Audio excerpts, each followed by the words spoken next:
नमस्कार दोस्तों, स्वागत है आपका जिंदगी की ओर चैनल में, जहां आप और मैं मिलकर सुनेंगे कुछ हल्की फुल्की अजीब गरीब छोटी बड़ी कहानियां और सीखेंगे जिंदगी जीने के कुछ मूल मंत्र। तो लेते हैं एक और कदम जिंदगी की ओर। राजा शिवी का धर्म संकट। ये कहानी है पूर्व वंश में जन्मे उशनीर देश के राजा शिवी जी की, जो बड़े ही परोपकारी थे और धर्मात्मा थे। जो भी याचक उनके द्वार जाता था, कभी खाली हाथ नहीं लौटता था। राजा शिवी हमेशा ईश्वर की भक्ति में लीन रहते थे। राजा शिवी की परोपकारशीलता और त्याग वृत्ति के चर्चे स्वर्ग लोक तक प्रसिद्ध। देवताओं के मुख से राजा शिवी की इस प्रसिद्धि के बारे में सुनकर इंद्र और अग्नि को विश्वास ही नहीं हुआ। अतः उन्होंने उनकी परीक्षा लेने की ठानी और एक युक्ति निकाली। अग्नि ने कबूतर का रूप धारण कर लिया और इंद्र बन गए एक बाज। दोनों उड़ते उड़ते राजा शिवी के राज्य में जाकर पहुंचे। उस समय राजा शिवी एक धार्मिक यज्ञ का अनुष्ठान कर रहे थे। कबूतर उड़ते उड़ते बेहोश होकर राजा शिवी की गोद में आ गिरा और मनुष्य की भाषा में बोला, हे राजन, मैं आपकी शरण में आया हूँ, मेरी रक्षा कीजिए। थोड़ी ही देर में कबूतर के पीछे पीछे बाज भी आ गया और बोला, राजन, निसंदेह आप धर्मात्मा होंगे, परोपकारी होंगे। आप झूठ को सत्य से, निर्दयी को क्षमा से और क्रूर को साधुता से जीत लेते हैं। आप अजात शत्रु हैं, आपका कोई शत्रु नहीं। ऐसे महान होकर आप यह क्या कर रहे हैं? मैं भूख से व्याकुल हूँ और मैं भोजन की तलाश में भटक रहा हूँ। तभी संयोग से मुझे यह पक्षी मिला और आप इसे शरण दे रहे हैं। ये आप अधर्म कर रहे हैं। कृपया कृपया करके ये कबूतर मुझे दे दीजिए, ये मेरा भोजन है। इतने में कबूतर बोला, शरणार्थी की प्राण रक्षा करना आपका धर्म है, अतः आप इस बाज की बात मत मानिए। ये दुष्ट बाज मुझे मार डालेगा। दोनों की ही बातें सुनकर राजा शिवी बाज से बोले, हे बाज, ये कबूतर तुम्हारे भय से भयभीत होकर मेरी शरण में आया है, अतः ये मेरा शरणार्थी है और इसकी रक्षा करना मेरा सर्वप्रिय धर्म है। जैसे हमें अपने प्राण प्यारे हैं, वैसे ही सभी जीवों को अपने प्राण प्यारे हैं। इसके बदले जो चाहो खाने के लिए मांग सकते हो, मैं तुम्हें वो सब लाके दूंगा। तब बाज बोला, हे राजन, मैं भूख से पीड़ित हूँ। आप तो जानते ही हैं, भोजन से ही जीव उत्पन्न होता है और बढ़ता है।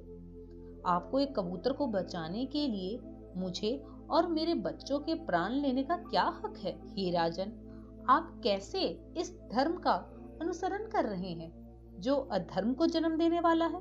बुद्धिमान मनुष्य उसी धर्म का अनुसरण करते हैं जो दूसरे धर्म का हनन ना करे। राजा शिवी बोले, हे बास, भय से व्याकुल हुए इस शरणार्थी की रक्षा करना तो मेरा धर्म है, अतः मैं अपने संपूर्ण राज्य और इस देह का त्याग कर सकता हूँ, परंतु इस भयाकुल पक्षी को नहीं छोड़ सकता। बाज बोला, हे राजन, प्रकृति के विधान के अनुसार कबूतर ही हमारा आहार है, अतः आप इसे त्याग दीजिए।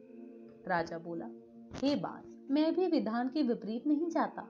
शास्त्र कहता है, दया धर्म का मूल है, परोपकार पुण्य है और दूसरों को पीड़ा देना पाप है।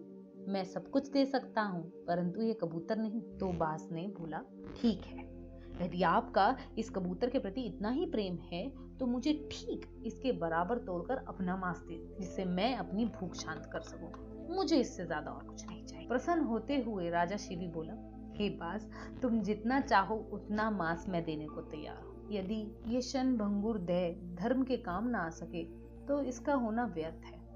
यह कहकर राजा ने तराजू मंगवाया और उसके एक पल्लड़े में कबूतर को बिठा दिया और दूसरे पल्लड़े में वह अपना मांस काटने लगा। लेकिन कबूतर का पल्लड़ा जहां का तहां ही रहा। तब अंत में राजा शिवी स्वयं उस पल्लड़े में बैठ गए और बोले, हे बास, ये लो, मैं तुम्हारा आहार तुम्हारे सामने बैठा हूँ। इतने में आकाश से पुष्प वर्षा होने लगी, मृदंग बजने लगे। स्वयं भगवान अपने भक्त के इस अपूर्व त्याग को देखकर प्रसन्न हो रहे थे और यह देखकर राजा शिवी विस्मय से सोचने लगे कि इन सब का कारण क्या हो सकता है। इतने में वह दोनों पक्षी अंतर्ध्यान हो गए और अपने असली रूप में प्रकट हो गए। इंद्र ने कहा, हे राजन, आपके जैसा धर्मपरायण और त्यागी मैंने कभी नहीं देखा। मैं इंद्र हूँ जो बाज बना था और ये अग्नि है जो कबूतर बना था। हम दोनों तुम्हारे त्याग की परीक्षा लेने आए थे। हे राजा शिवी, ऐसे मनुष्य विरले ही होते हैं जो दूसरों उपकारों के लिए अपने प्राणों का भी मोह ना करें। ऐसा मनुष्य उस लोक को जाता है जहां से फिर लौटना नहीं पड़ता। अपना पेट पालने के लिए तो पशु भी जीते हैं, किंतु अभिनंदनीय तो वही मनुष्य है जो दूसरों के हित के लिए जीता है। इतना कहकर इंद्र और अग्नि स्वर्ग को चले। राजा शिवी ने अपना यज्ञ पूरा किया और कई वर्षों तक पृथ्वी का राज्य भोगने के बाद परम पद को प्राप्त हुए। अगर आपको ये कहानी आई है पसंद तो इस वीडियो को करें लाइक एंड शेयर अपने दोस्तों के साथ और हमारे चैनल को जल्दी से कर ले सब्सक्राइब। मिलती हूँ मैं आपको जल्द ही एक नई कहानी के साथ। तब तक के लिए स्वस्थ रहें, मस्त रहें। धन्यवाद।